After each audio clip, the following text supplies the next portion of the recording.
Hello everyone and welcome to this week's project. This week I have a maple log that I cut to a blank and it's been drying for probably about 2 years, so it's ready to be turned.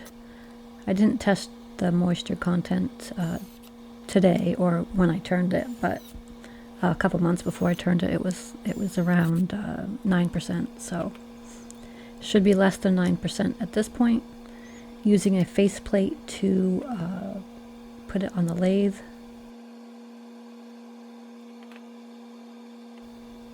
Had to adjust the set screw there.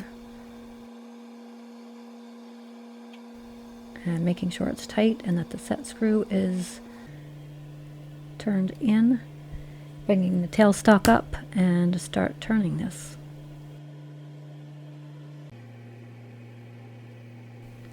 I started turning at around 600 RPM.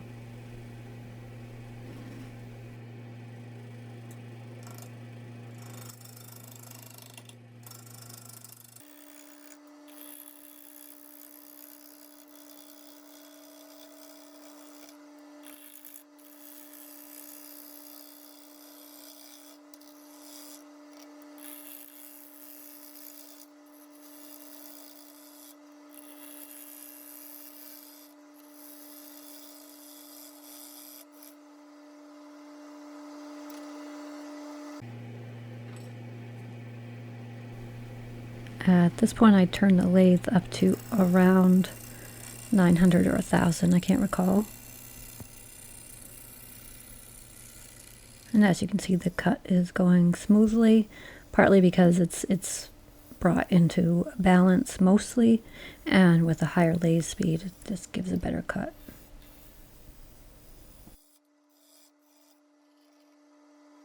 And now that it's in round, I'm just examining the wood. Has a big crack in it, which I keep turning to see if it changes anything, but the crack goes pretty deep. So I'm using some Starbond CA glue in the brown medium thickness, using the very tiny tip to get way in there to make sure the glue goes down into deep in the crack, and using some accelerator. For those of you who may not know, I do have a discount code for Starbond CA glue, link in the video description. You can save quite a bit off of your order, so please be sure to check it out if you need any CA glues.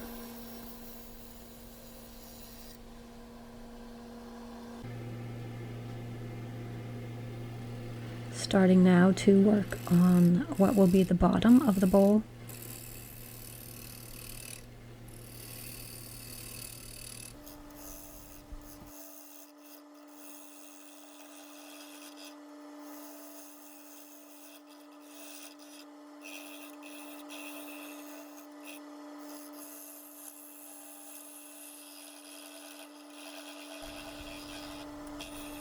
Making it into balance here on the bottom, flattening it out, and then marking for what will be the foot in the mortise.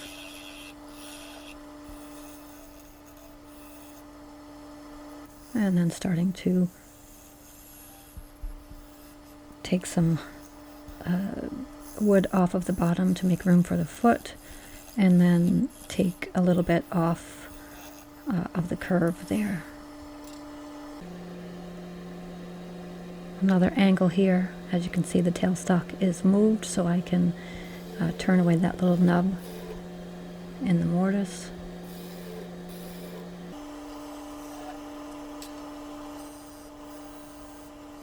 And using a skew chisel to define the edges of the foot to make sure that the chuck sits in there nice and secure.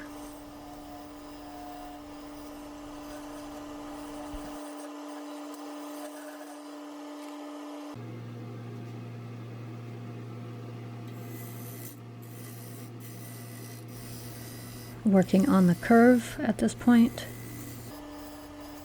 Now the idea for this bowl is for it to be a a simple bowl, but simple but modern, if you will. Nothing fancy, just something that you could put a nice salad in or fruit. It is a pretty tall compared to some of the bowls that I've been turning lately, so this would make a good salad bowl. It's not a super large bowl, but it would be good salad for 2 or 3 people. Now I'm hungry for salad. I might have to pause and go get one.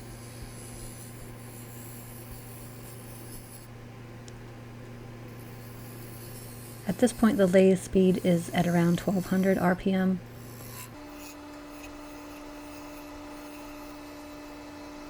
Pretty secure on there because of the faceplate. So I wasn't worried about anything moving.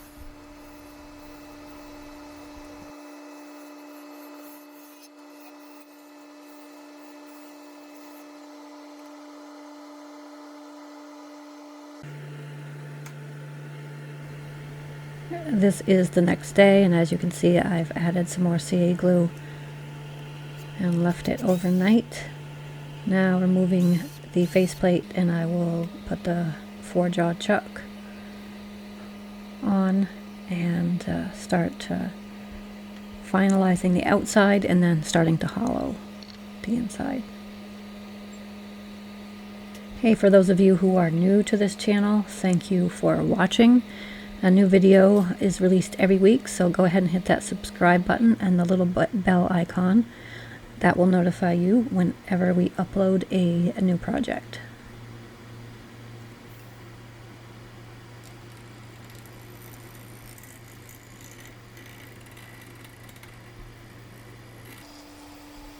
Basically here with the skew chisel, I'm turning off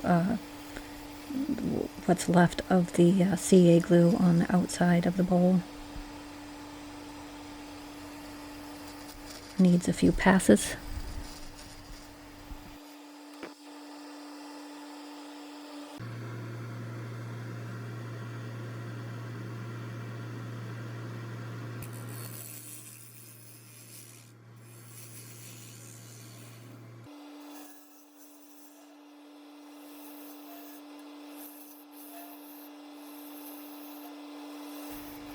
And now starting the hollowing process. I use mostly the bowl gouge for this. It's generally my go-to is the Carter & Son 5/8 U-shaped bowl gouge. I'll have a link in the video description to that. It is by far one of the best tools I have used. I really like Carter & Son's line of tools. They're well made and they last. And they, even with the repeated sharpening, they last a long time.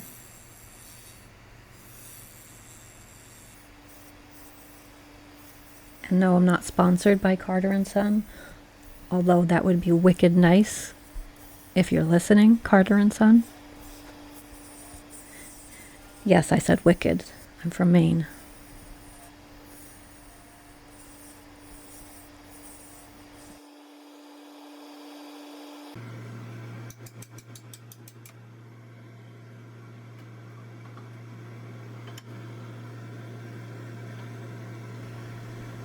Putting on the curved tool rest so I can turn the inside more safely.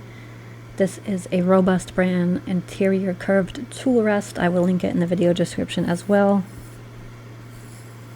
It is a little on the pricey side, but it's, in my opinion, well worth it for pieces like this. It makes it much safer for turning. You're not extending the tool as much. And as I hollow out more, you'll see me relocate the curved tool rest to be able to reach further inside, and you just don't get that with the standard tool rest.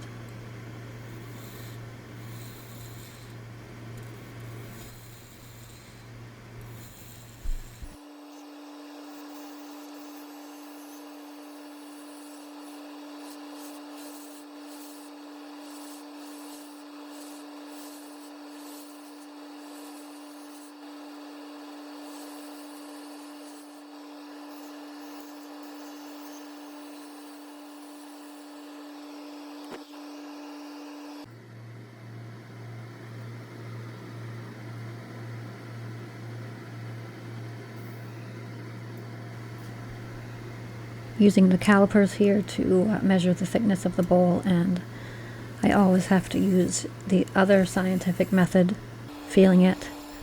I'm not sure why. I guess I subconsciously don't trust the calipers for some reason. And the bowl is, as I said at the beginning, going to be quite simple, but modern in my opinion. There's going to be no lip on the rim or any protrusion. It's just going to be a pretty much as you see it. There's going to be a little bit of a round over on the rim, but that's about it.